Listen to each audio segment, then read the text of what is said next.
Un petit enfant de 4 ans qui arrive et qui présente des symptômes d'anxiété, donc ça va se traduire par quoi? Des peurs irrationnelles, par des comportements inappropriés, de la violence, de l'agressivité, parfois de l'oncoprésie. L'anxiété, généralement, elle est accompagnée par des pensées parasites. AVS avec Philippe Robichon. AVS, ça veut dire à votre santé. Bonjour, bienvenue, bon midi à tous. Bon midi Philippe, bon midi à nos auditeurs et auditrices. Bon midi, puisque Karima Chadibaou est avec nous, Oui. Psychothérapeute, coach parental et familial. Et on va essayer de faire une émission, alors que vous avez la gentillesse de nous rapporter des canistries de Corse. Oui. Donc c'est pas facile de faire une émission avec la bouche, avec des canistries. Mais qu'est-ce que c'est bon. C'est délicieux. C'est très très bon. C'est bien sec, c'est tout ce que j'aime. Ouais, avec le café ou même le thé, ça descend tout seul. Pour vous planter l'ambiance, ça sent un petit peu la menthe poivrée. J'espère qu'on va vous faire passer ça à travers là. Mais sinon, tout va bien. Entre les canistries et la menthe poivrée, on va pouvoir ouvrir un petit... On est bon, là. Senteur du maquis. Ah oui. C'est ça, on fait la Corse. On va parler de l'anxiété et des enfants. Accompagner vos enfants pour justement gérer leur anxiété. Et c'est vrai que l'anxiété, alors on en parle beaucoup chez les adultes, on en parle assez peu chez les enfants. Il n'y a pas vraiment beaucoup de chiffres. Et c'est vrai que les enfants, jusqu'à un certain âge, eh bien, n'ont pas forcément les mots pour exprimer leurs émotions, en fait. Absolument. Et surtout que l'anxiété, donc on est dans un climat, on est dans une période de notre histoire, on va dire ça comme ça. Bon, ça fait un peu sérieux là, un peu trop sérieux peut-être. Où justement, l'anxiété, elle se généralise, où on a des enfants très très tôt et très jeunes qui viennent en fait en consultation avec des symptômes, avec des réactions, avec des insomnies aussi, avec des comportements alimentaires, et en fait qui sont liés à cette anxiété, à cette peur en fait, à des peurs. Et donc les parents se retrouvent souvent démunis et ne savent pas en fait ce qui se passe chez leur enfant, ils ne savent pas et comment répondre. C'est-à-dire qu'ils n'arrivent pas à décoder qu'ils ont un enfant anxieux. Voilà, exactement. L'anxiété, c'est... on peut pas... Alors, moi, c'est ce que je dis aux parents, parce que quand ils me les ramènent, ils me disent, mais qu'est-ce qu'on peut faire ? On peut les accompagner, on les aide à gérer, parce que l'anxiété, c'est une émotion, d'accord ? Mais on ne peut pas leur changer leur nature, c'est ça que je veux dire. C'est-à-dire, un enfant de nature anxieuse va rester de nature anxieuse. On ne va pas le transformer, on n'a pas de baguette magique pour l'amener, pour que ça devienne un enfant flegmatique ou un enfant qui va prendre l'avenir avec sérénité ou qui ne va pas faire d'anticipation ou de projection sur l'avenir. Il y a un terrain, c'est ça que vous voulez dire ? Il y a un terrain, c'est ça. Il y a un terrain.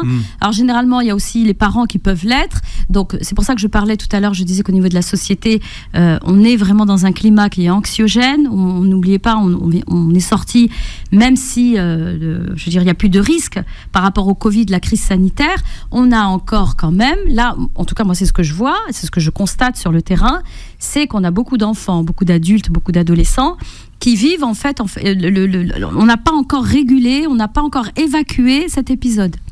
C'est-à-dire encore des réactions ou des ab-réactions. Des ab-réactions, c'est-à-dire après. C'est-à-dire comme si on était en fait dans une sorte de transe, une sorte d'hypnose. Des post-réactions. Voilà, des post-réactions sur cette période-là. D'accord, avec l'incertitude, les peurs. Et donc, quand on se dit, un petit enfant de 4 ans, qui arrive et qui présente des symptômes d'anxiété, donc ça va se traduire par quoi ? Par donc des peurs irrationnelles, ça peut se présenter par des comportements inappropriés, de la violence, de l'agressivité, parfois de l'oncoprésie. Alors c'est quoi l'oncoprésie ?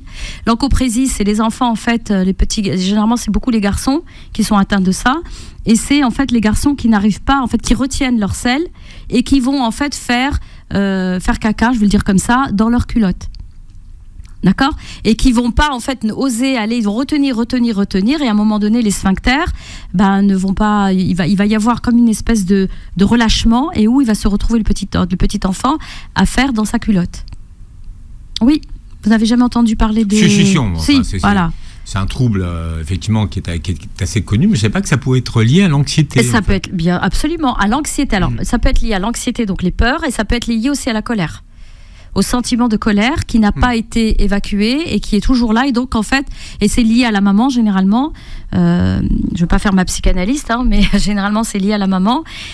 Où l'enfant, en fait, c'est sa manière de faire payer à la mère, donc la séparation, la question de l'attachement, des changements familiaux, un déménagement, la maîtresse aussi. Par exemple, la maîtresse, l'enfant a tissé des liens forts avec sa maîtresse et qui se retrouve en fait comme abandonné par la maîtresse parce qu'il change de classe, ou c'est la maîtresse qui change de classe, qui prend une autre classe. Et donc, du coup, on peut avoir des enfants très sensibles qui vont, et généralement c'est des enfants hypersensibles, qui vont développer en fait ces symptômes-là.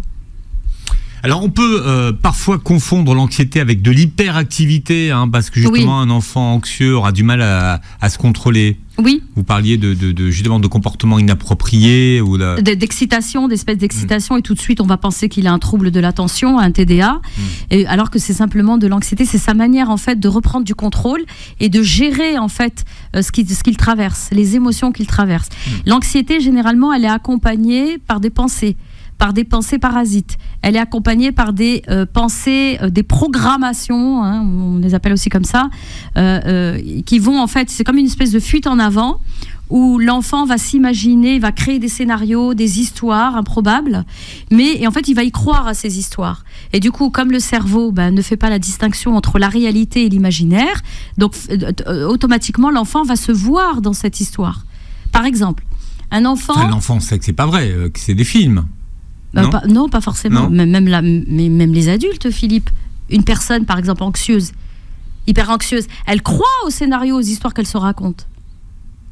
Et s'il arrive ceci, et s'il arrive cela, avec toutes les hypothèses, toutes les probabilités, le problème, c'est que sa physiologie va croire en l'histoire qui est racontée. Elle aura beau dire, mais non, mais tout va bien, je suis ici. C'est sa physiologie qui va y croire. Donc, c'est-à-dire qu'elle va réagir comme si c'était vrai. Exactement. Par exemple, si je vous dis, Philippe, vous avez une assiette de canestrelli devant vous, d'accord, de toutes sortes, au citron, aux amandes, aux noisettes. Et l'agent Fofo se jette dessus. Et l'agent Fofo se jette dessus, mais vous, votre système nerveux va envoyer l'information avec vos yeux, en imaginant l'assiette. Donc ce sera une représentation mentale. Donc en imaginant l'assiette, vous allez commencer à saliver. Alors qu'il n'y a pas d'assiette de canestrelli devant vous. Non. Vous comprenez ? Mais il y en a dans le sac qui est à côté de moi. Oui, ça c'est... Donc en fait, il faut que je me déplace juste un petit peu pour aller récupérer. Pour rendre la chose réelle et possible. Exactement. Donc pour l'anxiété, c'est qu'on croit en fait, on va croire à ces scénarios, on va croire à ces histoires qu'on se raconte. Et du coup, notre physiologie va répondre à ça, et donc du coup déclencher des palpitations au niveau du cœur, nos glandes surrénales vont commencer à sécréter aussi donc des hormones, la noradrénaline, de l'adrénaline, et donc du coup une espèce d'excitation on parlait de l'enfant excité, du coup on va s'imaginer, l'enfant va se mettre à se comporter de cette manière-là, et donc nous tout de suite on va dire mais qu'est-ce qu'il a ? Il n'y a rien eu, il se passe rien, et pourquoi il se commence à s'agiter, à être excité ou à être irrité ou à se comporter d'une manière inappropriée. On va dire peut-être qu'il souffre d'un TDA. Non, c'est simplement une anxiété qui a été déclenchée par une pensée parasite ou par une peur. Ça peut être aussi une peur, ou s'imaginer de se dire, par exemple, je vous donne les exemples que je reçois souvent. Un enfant qui a peur, et je me souviens d'un petit garçon qui disait, mais moi j'ai peur que maman ne vienne pas me chercher à la sortie de l'école. Et je lui dis, est-ce que c'est déjà arrivé ? Il me dit non. Je dis, alors pourquoi tu penses que maman ne pourrait pas venir ? Il me dit, oui, mais on ne sait jamais. Le fameux on ne sait jamais. Donc, lui, il est en train de se raconter cette histoire. Sa physiologie répond à ce scénario qui s'est raconté. Et donc, tout de suite, il commence à s'exciter, à pleurer. Les enfants qui se rongent les ongles. Donc, tout ça, c'est des attitudes, des comportements qui viennent nous alerter et nous informer qu'il se passe quelque chose chez l'enfant. Mais ce ne sont pas des scénarios là impossibles. Non, mais ça, c'est... Oui. Oui. Alors après, il y a les scénarios des peurs irrationnelles. Par exemple, la peur du noir, les ombres. Par exemple, quand on éteint la lumière, donc il faut mettre une veilleuse. Moi, je conseille de mettre une veilleuse, ou même, il y a un petit exercice que je fais faire aux enfants, avec les parents, de fabriquer leur propre lampe torche avec du papier. Donc, ils vont dans des magasins spécialisés où on trouve de la papeterie pas chère. Voilà, je ne vais pas faire de pub, mais c'est sympa parce que ça aide bien. Et fabriquer. Vous allez chez Action. Voilà. J'ai pas voulu le dire pour pas faire de publicité comme ça, parce qu'on a. Voilà. Ah, il faut en donner un deuxième. Il y a Action. Il y a comment il s'appelle ? Attendez, ma fille me le dit. Ça a un prénom de fille. Ah. Tiens, l'agent Fofo qui traîne toujours dans les magasins. Comment ça s'appelle? Gemma, un truc comme ça? Hein? Non, c'est pas Gemma. Non. Bon, il y en a un deuxième. Bon, il y a Jiffy ou je sais pas quoi. C'est ça, voilà. Jiffy, ils vendent aussi des trucs comme ça. On fabrique sa petite lampe torche. Voilà, sa petite lampe torche. Ouais. Et l'enfant va la fabriquer, va mettre des inscriptions dessus, des animaux, il va dessiner des couleurs. Et, notamment, moi, je fais dessiner la couleur détente. C'est quoi ta couleur détente? Voyez, donc on a des couleurs qu'on aime bien, du vert, du bleu, généralement c'est le bleu. La couleur de la joie, c'est le jaune. Et donc l'enfant va s'approprier, du coup, avoir du pouvoir sur ce qui lui arrive, prendre du pouvoir sur cette émotion qui le submerge finalement. D'accord ? À noter que l'anxiété, elle est normale, hein, c'est une émotion normale. Oui, bien sûr. Comme toutes les émotions, elles sont toutes légitimes. Toutes les émotions sont légitimes, c'est les comportements qui ne le sont pas. Certains comportements, c'est pas parce que tu as peur, tu es anxieux, tu es angoissé, que tu as le droit de faire n'importe quoi.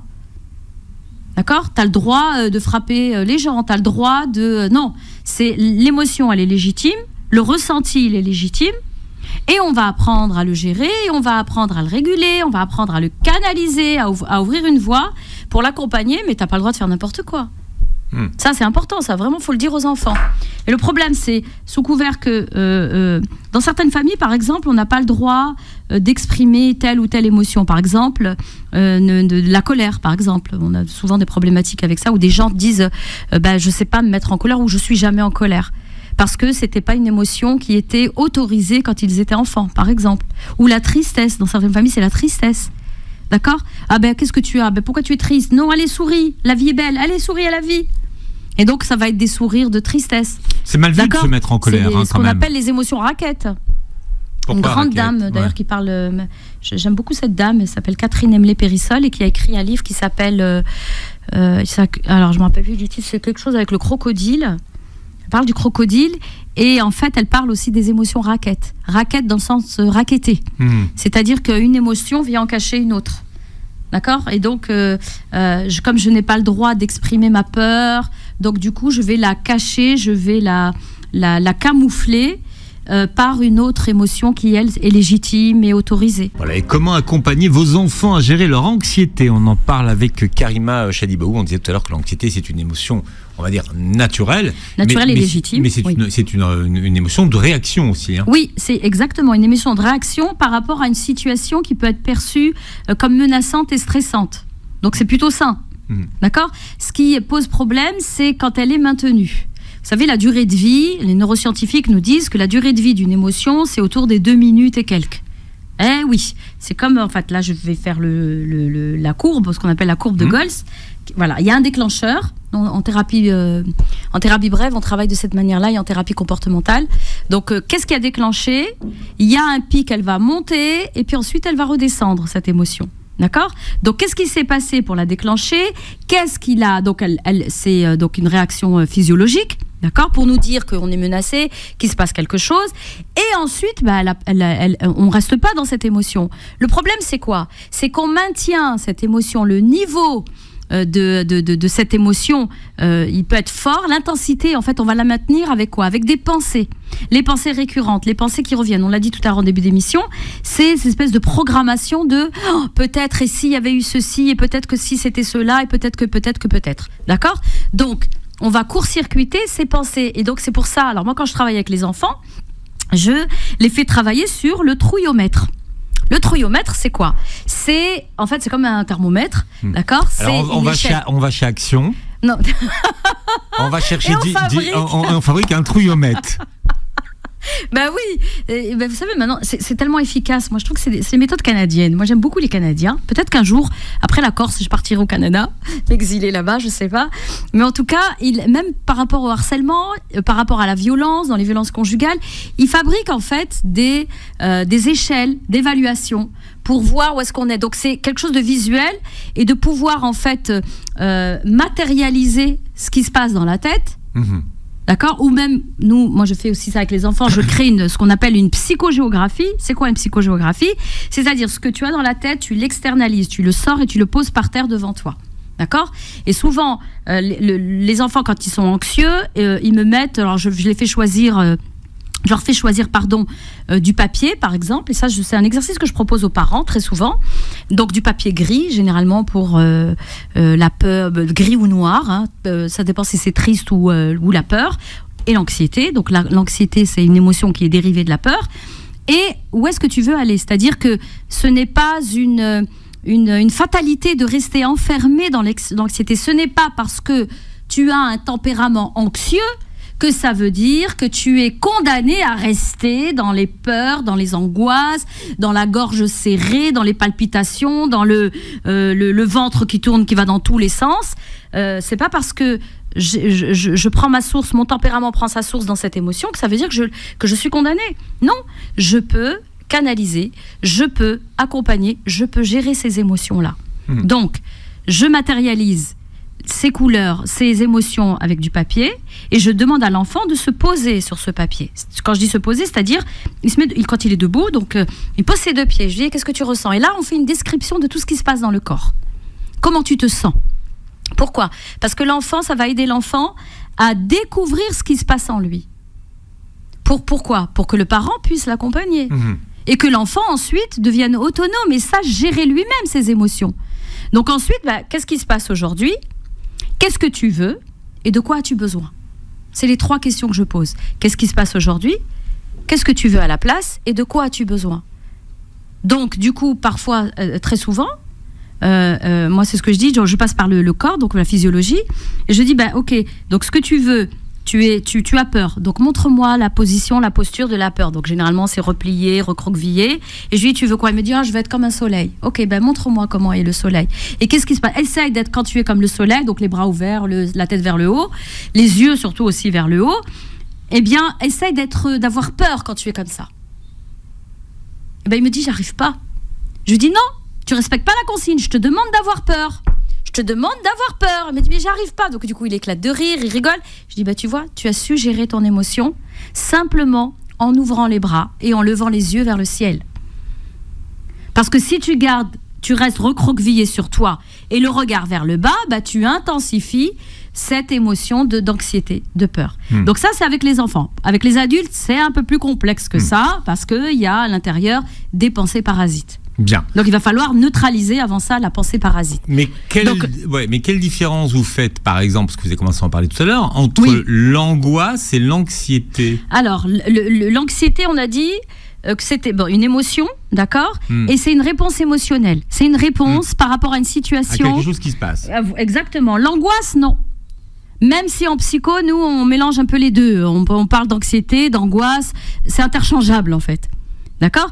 Mais la distinction, il faut bien la faire. L'angoisse, c'est quoi ? Quand je suis angoissée, c'est en fait, ça décrit un état d'anxiété qui est déclenché comme ça. En fait, on ne sait pas, ça nous tombe dessus. Quand par exemple, une personne fait une crise d'angoisse, et généralement, le processus déclencheur, il est la plupart du temps inconscient. Ça veut dire quoi ? Ça veut dire que vous êtes dans un environnement où il y a des stimuli, c'est-à-dire des déclencheurs. Ça peut être une odeur, ça peut être la vue, donc vous avez vu quelque chose. Ça peut être une pensée, vous avez pensé à quelque chose qui a été déclenché par un ressenti. D'accord, je ne sais pas si je suis claire quand je dis ça. Non, allez-y. Je suis claire, Philippe. Vous me dites, hein ? Oui, parce que moi, je me permettrai de vous arrêter. D'accord, très bien. Merci. Donc, il y a un déclencheur dans l'environnement qui va tout de suite au niveau inconscient déclencher cet état d'alarme, d'alerte. Il y a quelque chose qui se passe. Et tant que le cerveau émotionnel, et tant que le rationnel, plutôt le cognitif, n'a pas détecté la source du danger, ne la voit pas, en fait, n'arrive pas à rationaliser ou n'arrive pas à raisonner, qu'est-ce qui se passe ? Je suis toujours en mode alerte. En mode alerte, il y a quelque chose qui va arriver, Et donc, on est en hypervigilance. C'est ça, l'état d'angoisse. En hypervigilance du truc qui va nous arriver. Et quand bien même, on est dans un contexte où tout est OK, où on est serein, où tout va bien, il n'y a pas de danger, il n'y a rien. Voyez vous arrivez à percevoir la différence ou pas ? Et d'ailleurs, beaucoup de gens n'arrivent pas à savoir pourquoi ils font une crise d'angoisse. Oui. Mais effectivement... si ça peut être une odeur, voilà. Et ça peut être une odeur. Et par exemple, je vais vous donner un exemple. Pardon, je vais y arriver. Par rapport à un adulte, c'est pas un enfant. Par exemple, une personne que je suis actuellement et qui me dit, je comprends pas. J'ai des crises d'angoisse, je me sens là étouffée, ça m'écrase la poitrine, après ça monte à la tête, et je lui dis qu'est-ce que vous dites? Donc du coup, qu'est-ce qu'il faut faire? Il faut découper en fait le séquençage. Et avant ça, il s'est passé quoi? Et elle me dit en fait, elle projette tellement l'idée qu'il va lui arriver quelque chose et qu'elle va perdre connaissance et qu'elle va s'évanouir dans la salle de bain ou dans le salon et qu'elle va tomber la tête sur le lavabo et qu'elle va perdre connaissance et qu'elle va peut-être mourir. En fait, l'idée d'angoisse, derrière l'angoisse, c'est quoi? C'est la peur de la mort. C'est la peur de la mort, tout simplement. Ouais. Et donc, elle me dit, elle anticipe. Donc, du coup, en fait, c'est vous qui déclenchez. Je lui dis, c'est vous qui déclenchez la crise.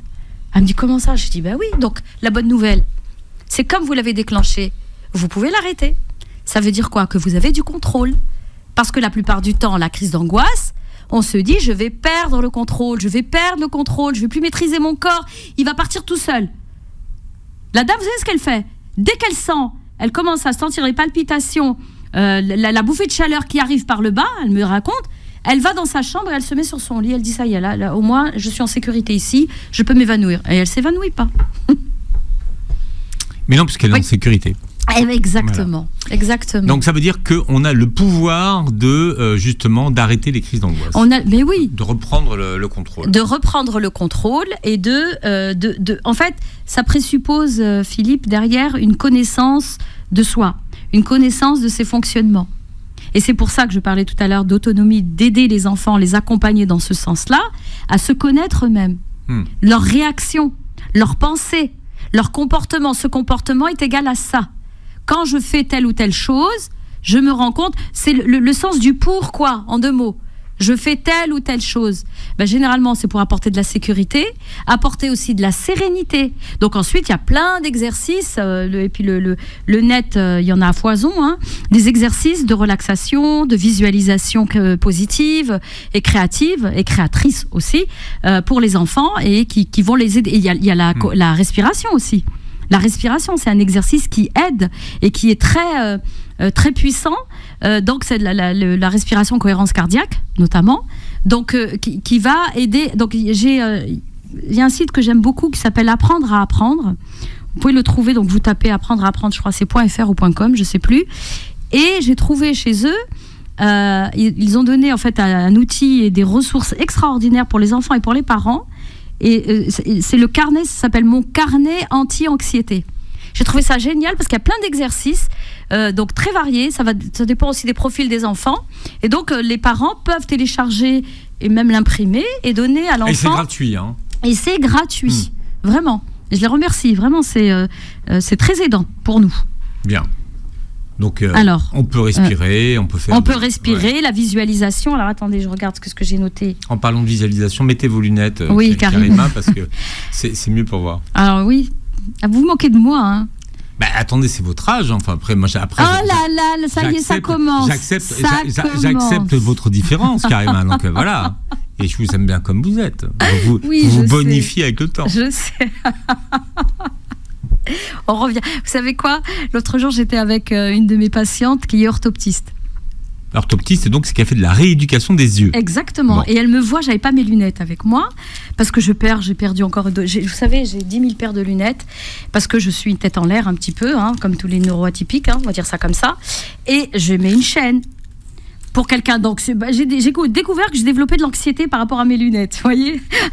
Non, c'est pas ça. C'est votre âge. Et ça y est, elle recommence. Et j'étais en train de forcer.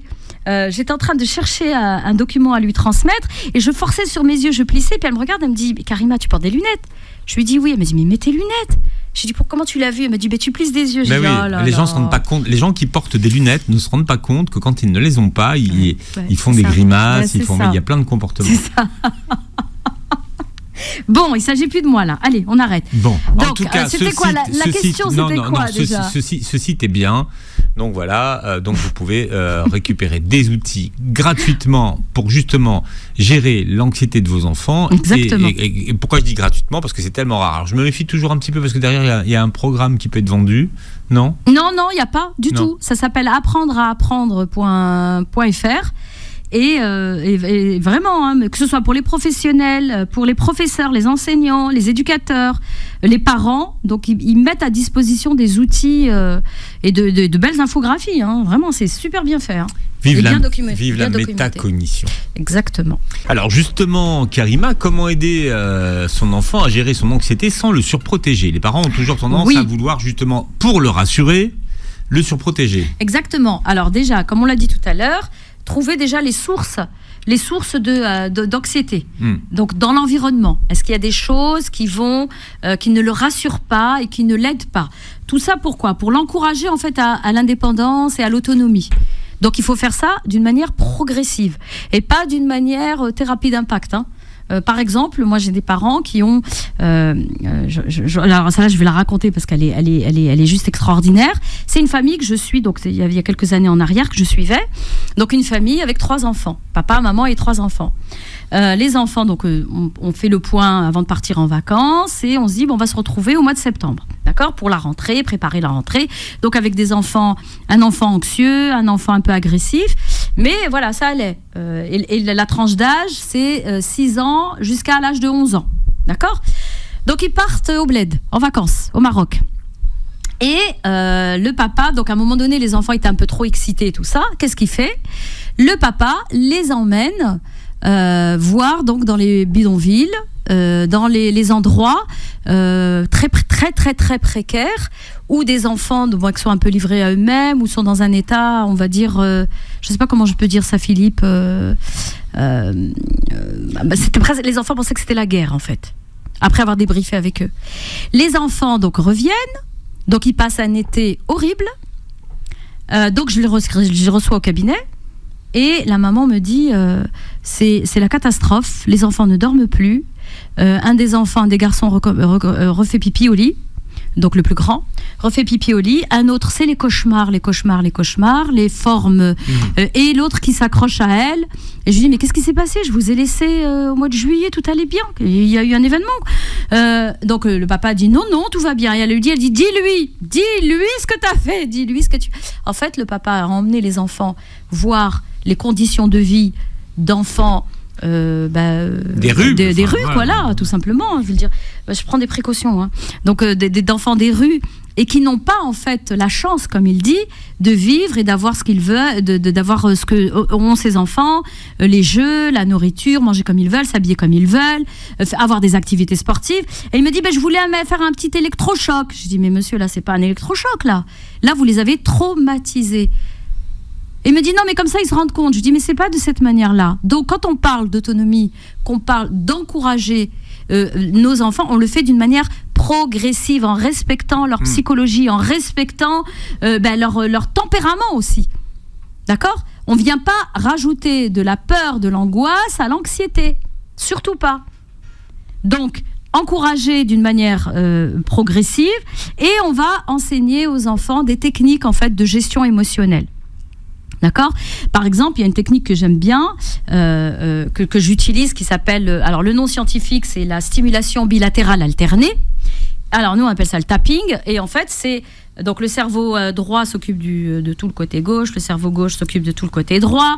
Et en fait, vous allez tapoter soit ici au niveau de la poitrine, soit au niveau des jambes, sur les cuisses, au-dessus des cuisses. Et en fait, vous tapotez de cette manière... Pour aider l'enfant, en fait, c'est du tapping, c'est de l'EFT aussi. Hein. Donc, ça reprend un peu les principes des mouvements oculaires, d'accord, de neurothérapie. Et donc, en stimulant, en tapotant de chaque côté et d'une manière assez rapide, d'accord, on va en fait calmer le système nerveux central. Et avec ça, on rajoute une phrase. Même si j'ai peur, même si je suis anxieux, je sais que je suis en sécurité. Même si je crois maman va m'abandonner ou je sais pas quoi, d'accord ? Je m'aime et je m'apprécie. D'accord ? Donc la première partie de la phrase, commence par, on énonce la peur, c'est une affirmation, et ensuite on donne, en fait, c'est-à-dire qu'on va en quelque sorte hacker un peu notre cerveau, d'accord ? Si on dit, si par exemple, alors, il y a des parents qui me posent, ils me disent, mais si on tapote comme ça et qu'on dit, j'ai pas peur, mais je dis non, c'est-à-dire c'est comme si vous niez ce qui se passe, d'accord ? Ou dire, je ne veux pas avoir peur, le cerveau ne comprend pas la négation. Dites ce que vous voulez au lieu de dire ce que vous ne voulez pas.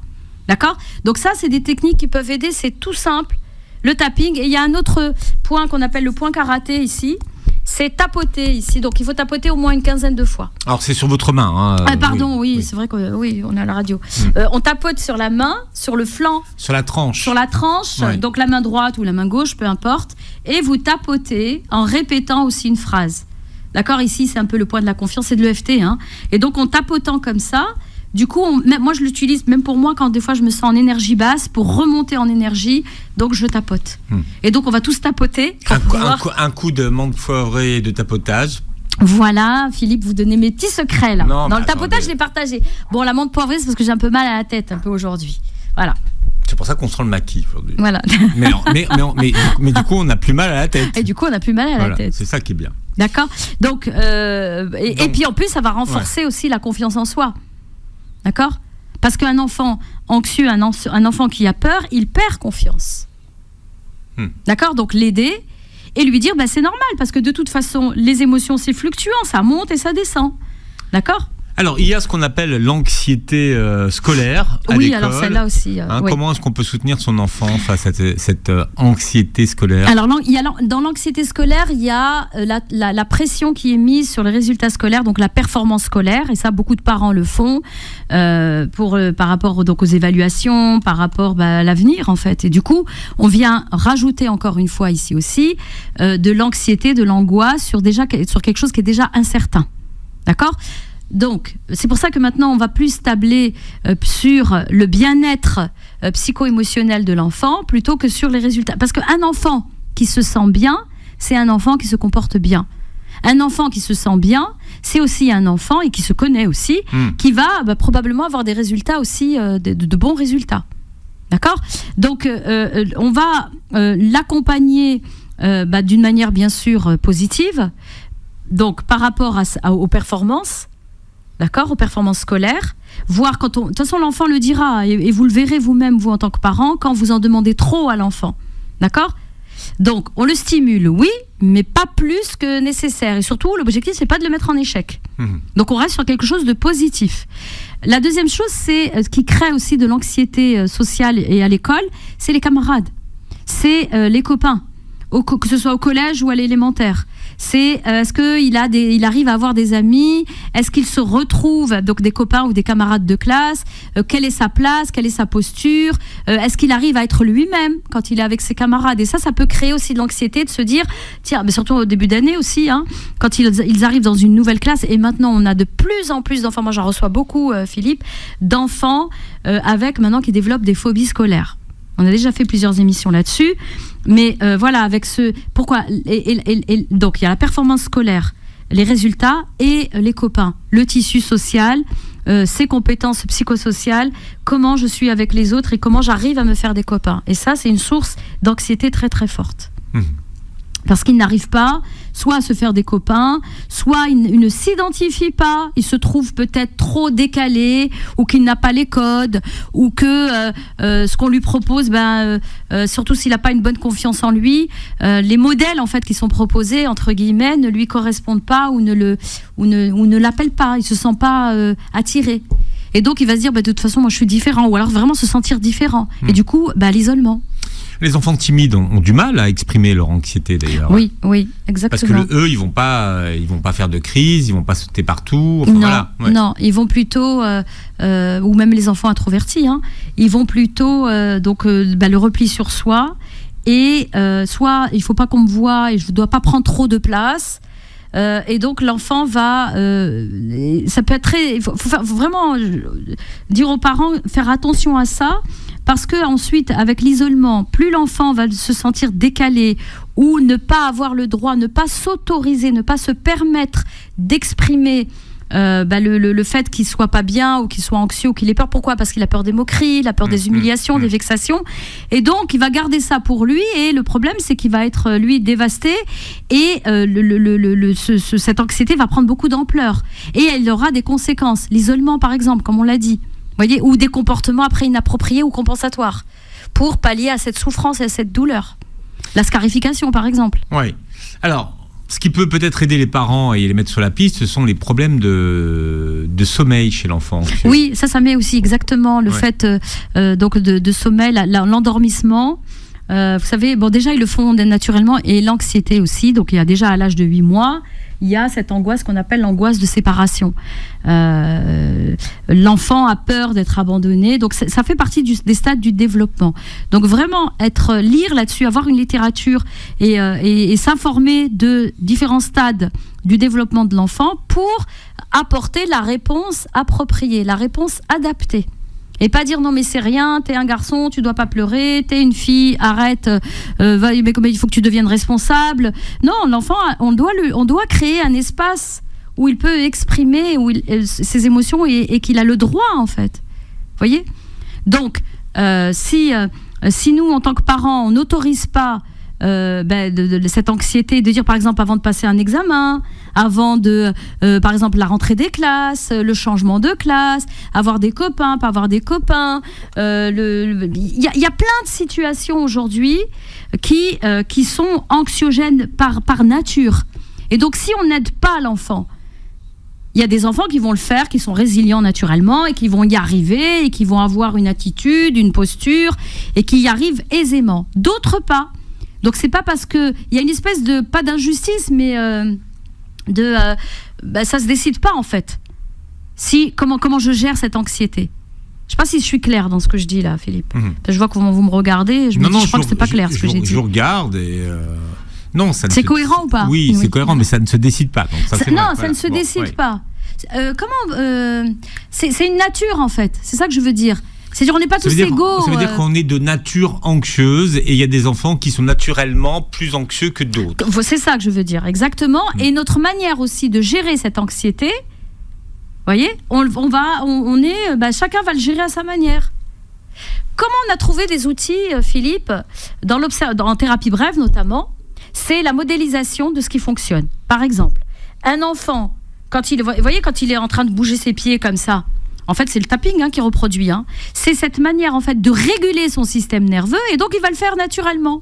Et quand on les modélise, on lui dit quand tu es énervé ou quand tu es en colère ou quand tu es triste ou quand tu as peur, c'est quoi tes réactions naturelles ? Comment tu réagis ? Et bien ensuite en faire des procédures. Donc observez votre enfant, accompagnez-le, encouragez-le, valorisez-le et vous allez trouver ce sera la meilleure manière de l'accompagner. Et surtout, ne niez pas ce qui se passe en lui. S'il a peur, verbalisez et accueillez cette émotion de peur et faites-lui de la place. Parce qu'il pourra l'apprivoiser, il pourra la gérer et il pourra donc la canaliser. Alors, je rappelle que vous pouvez vous procurer votre carnet anti-anxiété sur le site Apprendre à apprendre. Oui, donc, apprendre à... Ouais. Vous pourrez donc évaluer votre niveau d'anxiété d'ailleurs, donc c'est intéressant à faire. Karima. Oui, dites-moi. Moi. Merci d'être venu. Merci à vous, Philippe. Vous réécouterez l'émission en podcast. Bientôt. Oui, à tout bientôt. Vous réécouterez l'émission en podcast sur beurrefm.net et sur les plateformes qui reprennent l'émission. Et vous verrez la vidéo très rapidement, bien sûr, sur la chaîne YouTube de Beurre FM. Merci et passez une très belle journée santé sur Beurre FM.